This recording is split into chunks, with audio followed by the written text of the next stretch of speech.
Off-road racing, round 2 at Talton International Raceway outside Krugersdorp in Gauteng. And some of the roughest and meanest looking off-road vehicles in the country gathered to do battle in this short course series.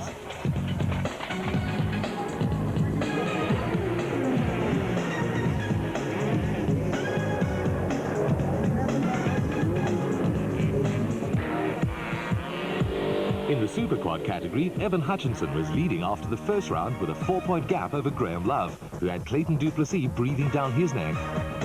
We're running a new track today. We have shortened the track. It's only 800 meters long. It's not as technical as it has been in the past.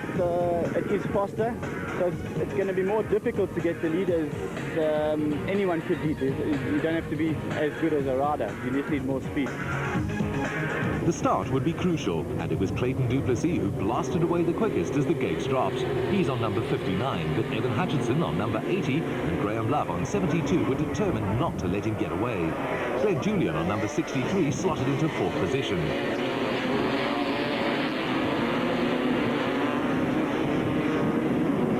The track was very slippery after being watered just before the start of the race, and precision riding was going to make the difference at the end. A nice battle for 4th position was developing between Glenn Julian and reigning champion Ricky Giannocaro. All the riders in this category are on 200cc Yamaha blasters, with very few, if any, modifications allowed.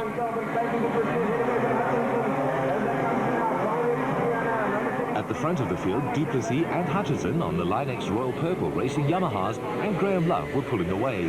Hutchinson dominated this category last year and wasn't used to playing second fiddle and was trying hard to stay in contact with the leader. Behind them, Glenn Julian, also on a Linex Royal Purple racing machine, had his hands full with Giannocaro.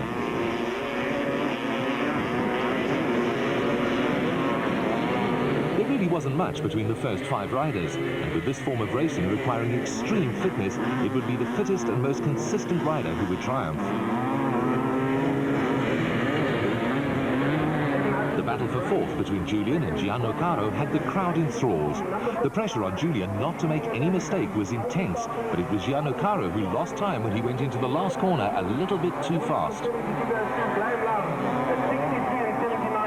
Still, the battle for the lead was between Clayton du Plessis, Evan Hutchinson and Graham Love, with each of the trio seemingly content to wait for the other to make a mistake. The battle up front was highly tactical at this point, with du Plessis setting a stiff pace. He needed to stay where he was in order to score maximum points. But behind them, the battle for 4th position between Julian and Giannocaro was as hot as it gets. The two were going at it hammer and tongs, with Julian having to pull out all the stops to try and prevent Giannocaro from passing.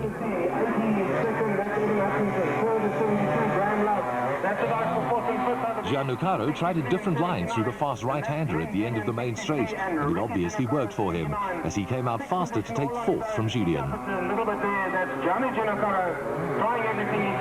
At the front of the field, Clayton du Plessis was still leading from an increasingly frustrated Evan Hutchinson, with Graham Love holding station in 3rd, seemingly unable to challenge for 2nd position. That was the finishing order at the end. Du Plessis holding off Hutchinson, who had no trouble staying ahead of Love. Giannocaro held on to 4th ahead of Julian, with Gianni Giannocaro in a lonely 6th. Really enjoyed the race. It was great, and really enjoyed it. It was a fun race, and I had it from start to the finish, which I really rode well. On to the two-wheelers now, and in the 200cc motorcycle category, 3 riders shared the top spot after round 1. Defending champion Freddie Fourie had the new track and race tactics all worked out. The track's changed, it's more technical, it's not as fast.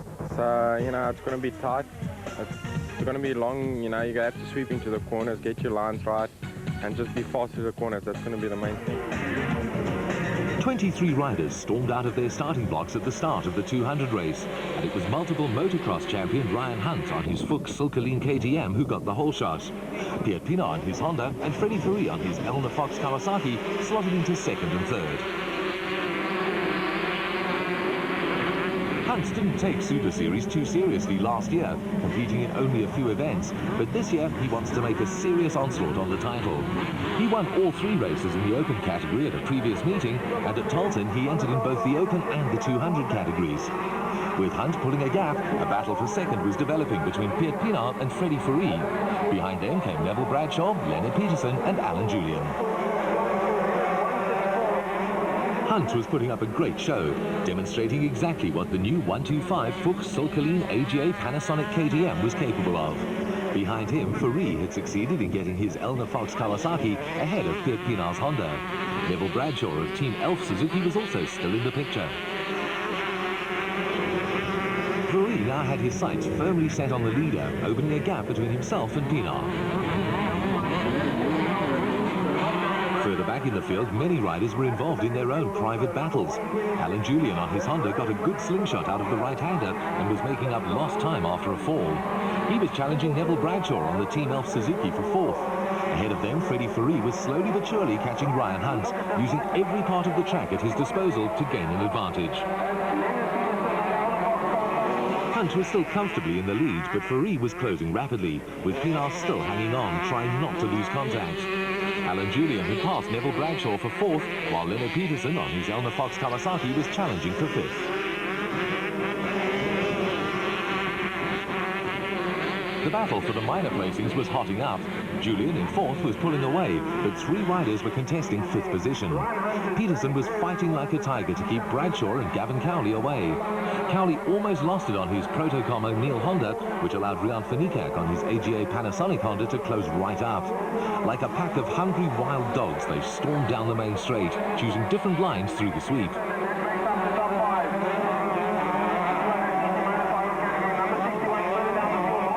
Len du Toit lost his KTM, while the battle up front continued. On lap 5, the backmarkers started to come into play, which could put a whole new complexion on the race.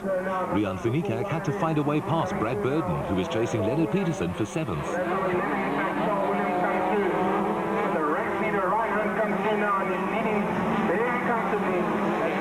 The track was becoming extremely dusty as the surface was churned up by the spinning knobbly tyres. This was the battle for third. Geert Pienaar on his Honda with Alan Julian on another Honda trying to close the gap. With so much going on throughout the field, it was almost possible to forget that the front runners were still there. And still, it was Ryan Hunt on the Fuchs Sulcaline AGA Panasonic KTM leading the way.